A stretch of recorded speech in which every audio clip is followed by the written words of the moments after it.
नमस्कार दोस्तों, स्वागत है आपका हमारे इस चैनल पे। आज हम आपको एक ऐसी कहानी सुनाने जा रहे हैं जो आपके रोंगटे खड़े कर देगी और आपके दिल की धड़कनें बढ़ा देगी। यह कहानी है उन रहस्यों की जो अंधेरे में छिपे रहते हैं और कभी कभी उन रहस्यों से पर्दा हट जाता है। क्या आप तैयार हैं उस दुनिया में प्रवेश करने के लिए जहां सिर्फ सन्नाटा होता है और आपकी हर सांस एक नए डर की शुरुआत करती है? तो चलिए शुरू करते हैं आज की खौफनाक दास्तान। उत्तर प्रदेश के एक छोटे से गांव में घने पेड़ों और विशाल खेतों के बीच स्थित थी एक पुरानी हवेली जिसे लोग अहिल्या की हवेली कहते थे। इस हवेली की दीवारों पर समय की धूल और वीरांगनी के निशान थे और गांव के लोग इसे भूतों का बसेरा मानते थे। हवेली के बारे में कई डरावनी कहानियाँ प्रचलित थी, लेकिन सबसे मशहूर कहानी थी अहिल्या की। यह कहानी 100 साल पुरानी है। अहिल्या एक खूबसूरत और दयालु स्त्री थी जो अपने पति राजेश और अपने 2 बच्चों के साथ इस हवेली में रहती थी। अहिल्या की सुंदरता और उसके स्वभाव की चर्चा पूरे गांव में होती थी। वह सभी की मदद करती थी और हर किसी के दुख सुख में शामिल रहती थी। एक दिन राजेश एक व्यापारिक यात्रा पर गया और फिर कभी वापस नहीं आया।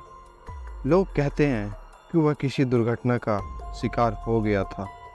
अहिल्या इस घटना से बहुत दुखी हो गई और अपनी दुनिया में खो गई। वह दिन रात हवेली में अपने पति की प्रतीक्षा करती रहती थी, उम्मीद करती थी कि वह वापस आएगा। उसके बच्चे भी धीरे धीरे उससे दूर होते गए क्योंकि वह उन्हें भी अपने दुख में शामिल कर लेती थी।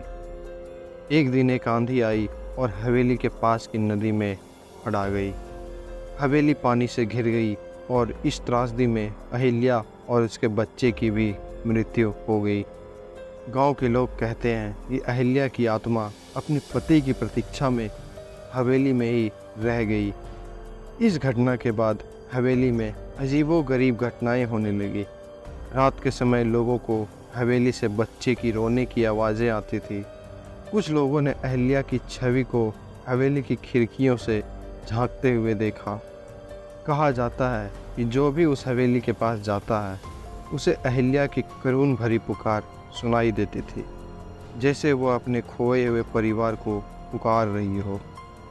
गांव वाले ने कई बार उस हवेली को बेचने या तोड़ने की कोशिश की, लेकिन हर बार कोई ना कोई अड़चन आ जाती थी।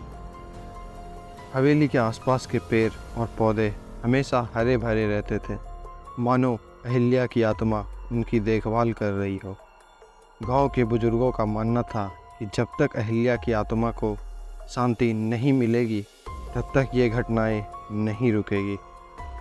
कई वर्षों बाद एक युवा शोधकर्ता आनंद उस गांव में आया।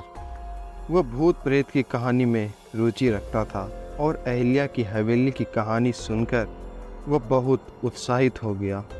उसने तय किया कि वह इस रहस्य को सुलझाएगा और अहिल्या की आत्मा को शांति दिलाएगा। आनंद ने गांव के बुजुर्गों से बात की और हवेली की पुरानी तस्वीरों और दस्तावेज इकट्ठा किए और अंत में हवेली में रहने का निर्णय लिया। शुरुआत में उसे हवेली में रहस्यमयी आवाज़ें और परछाई दिखाई दी, लेकिन वह डरा नहीं। उसने पूरे दिल से अहिल्या की कहानी को समझने की कोशिश की। एक रात हवेली में एक अद्भुत घटना घटी। आनंद को एक स्त्री की छाया दिखाई दी जो रो रही थी। वह समझ गया कि यह अहिल्या की आत्मा थी। उसने उससे बात करने की कोशिश की और उसके दुख का कारण जानने की कोशिश की। अहिल्या की आत्मा ने बताया कि वह अपने पति और बच्चे से बिछड़ने से बेहद दुखी थी और उनकी प्रतीक्षा में यहाँ अटकी हुई थी। आनंद ने अहिल्या की आत्मा को शांति देने का निर्णय लिया और उसने गांव के लोगों के साथ मिलकर एक पूजा का आयोजन किया और अहिल्या की आत्मा की मुक्ति के लिए प्रार्थना की। धीरे धीरे हवेली में होने वाली रहस्यमयी घटनाएं बंद हो गई और अहिल्या की आत्मा को शांति मिली। इस घटना के बाद हवेली का माहौल बदल गया। लोग अब वहाँ बिना किसी डर के जा सकते थे। हवेली में अब कोई भूतिया घटनाएं नहीं होती थी। आनंद ने उस हवेली को एक स्मारक के रूप में संरक्षित करने का निर्णय लिया, ताकि अहिल्या की कहानी हमेशा याद रखा जा सके। इस तरह अहिल्या की कहानी अपने अंत को पहुंची, जहां डर और रहस्य के बीच प्रेम और शांति की जीत हुई। यह कहानी इस बात का प्रतीक है कि सच्चे प्रयास और दयालुता से किसी भी आत्मा को शांति मिल सकती है।